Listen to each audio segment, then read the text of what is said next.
Welcome to week 2 of our guitar course. Hopefully you went and got through all the videos on week 1 and had a lot of fun doing so and learned some things along the way. Today we're going to learn a second type of guitar playing. We're going to learn about chords. Last week what we did was we played individual notes. We learned E, F, and G. And hopefully you had a lot of fun doing that and played some good songs with me. This week we're going to play a chord. What a chord is it's where you hold down one or more strings at the same time, like this, and then you strum 6 strings, or 4 strings, or let's see, 5 strings, or 4 strings, or you can even strum 3 strings and still get a chord. And so we're going to learn one chord today, and ultimately what we're doing when we're playing a chord, we're adding what we call harmony. Harmony is usually 3 notes or 4 notes that put together to give the music its feeling, its sound. And so you have happy chords, you have sad chords, okay? You have chords that want to move somewhere and it wants to go here. See there? So we're going to learn one chord today. It's a really easy one. It's the G chord, and I'm making this really simple right now so you can get the idea of what it means to play a chord and also how to begin to play a chord. So we're going to learn a simple way of playing the G chord. If you remember the musical alphabet, A, B, C, D, E, F, G, every chord is based upon one of those notes. And we're going to learn the G chord today because that's kind of a good place to start. So, like you had your hand before, you're going to do the same thing. And remember how to play G, the note G? We're going to do it the same way, but instead of just hitting the E string, we're going to strum 3 different strings. We're going to strum the G string, the B string, and the E string from top to bottom. So you start on the G and you go. Good. Now, one thing that I see some guitar students doing is they give a kind of a harp-like effect and they're strumming really slowly. They go. And that's nice if that's what you want, but that's usually not what we want to do when we're strumming. You have to go fast. Okay? Okay, let's try the chord together. So can you play this? Get your G ready and get your pick or your thumb ready at the G string. We're going to play it 4 times in a row. Ready, go. 2, 3, 4. Okay? All right, can we try that one more time? Ready, go. 1, 2, 3, 4. And stop. Pretty easy, right? And so what kind of notes are we strumming? Quarter notes, right? The notes get 1 beat. Every strum every strum is 1 beat. And so we want to keep going throughout all of the song. Now, hopefully this is easy. A lot of guitar players, they learn chords first, and this is kind of where they stop. I want you to learn chords because it's a good way of playing guitar, but we want to do a lot of other things as well. And the reason I started with notes was to help you with the ability, and it's called dexterity, to move your fingers around. And then also so you know exactly what note you're playing. You're playing the G. And then we have open strings, right? So Eddie 8 Dynamite, good, that's your G, by, your B string, and then, well, it's not E anymore, it's G. So G, B, and G. Those are our 3 notes for the G chord. Yes. So here's what we're going to do. We're going to play Brother John. Now, let's try this one slowly with me.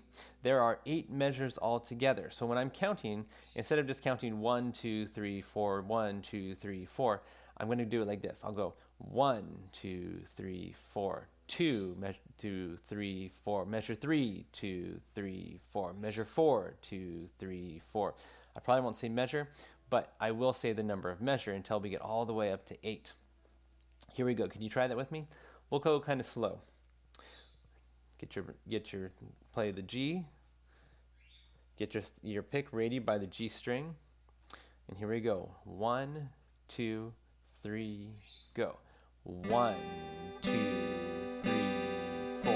Measure 2, 2, 3, 4, and 3, 2, 3, 4, and 4, 2, 3, 4, and 5, 2, 3, 4, and 6, 2, 3, 4, and 7, 2, 3, 4, and 8, 2, 3, and stop. Okay, that was hopefully pretty easy because you don't have to move anywhere. I think the big challenge on chords is getting the strum to sound good. So make sure your G is ringing. Okay, it's not just dead. Got a nice ring on it. Okay, you hold it down in place. You also gotta strengthen your third finger there, huh? And then we want to get that good strum. Remember, so it's not the harp-like effect. We don't want that just yet. That might be good on some other song, but not right now. We want to get nice, quick strums. And if you're having a hard time aiming and you feel like you're getting some other strings in there, try it without the pick. Just use your thumb, because you can feel that G string. And you can go back to it, maybe even look at the G string while you're doing it. Okay? All right, so the first song today is called Brother John. It's a really simple one because it's one chord the entire time. Most songs have way more than one chord. But Brother John just has one. And so I brought my jazz band in today, and we're gonna jam out to this jazz version. So you're gonna hear 4 clicks, and then you play. Now, anytime in this guitar course, I want you to do 3 things. I want you to listen to what I'm doing. I want you to see what I'm doing visually. And then, of course, I want you to play along with me. And those 3 things are going to help you learn guitar better and also how to practice better. And so all together, you'll be learning guitar faster and you'll be able to have more fun on guitar. You won't have all the frustrations that new students have when it comes to learning an instrument on their own. Because a lot of times, you even if you go to lessons, you see your teacher and then you go home and practice. But you're practicing all on your own. And so with this, with these videos, I want you to hear it, see it, and do it. And those 3 things, I think, help you tremendously. So here, listen one time. I'll play your part as well, and the jazz band will play along with me. 2, 3, go. 3,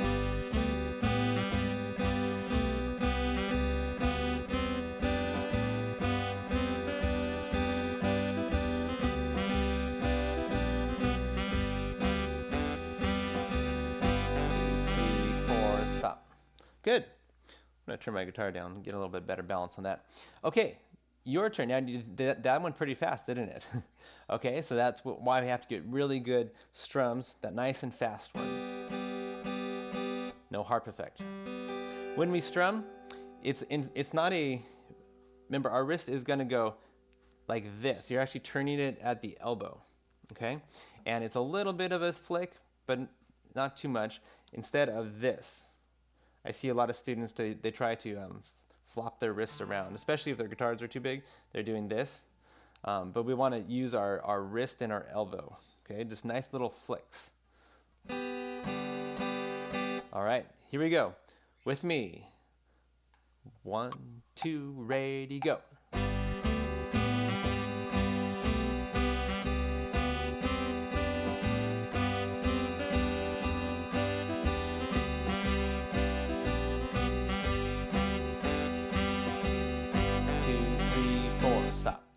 Good.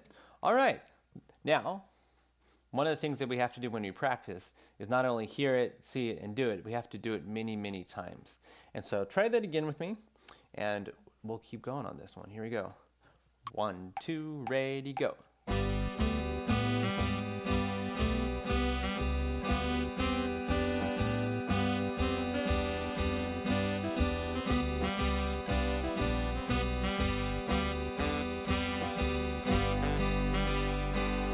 Good.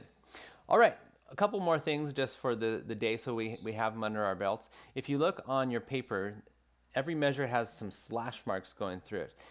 Each of those slashes means that you strum a pattern or the beat with the chords. And then if you look right above the first measure, you see a G.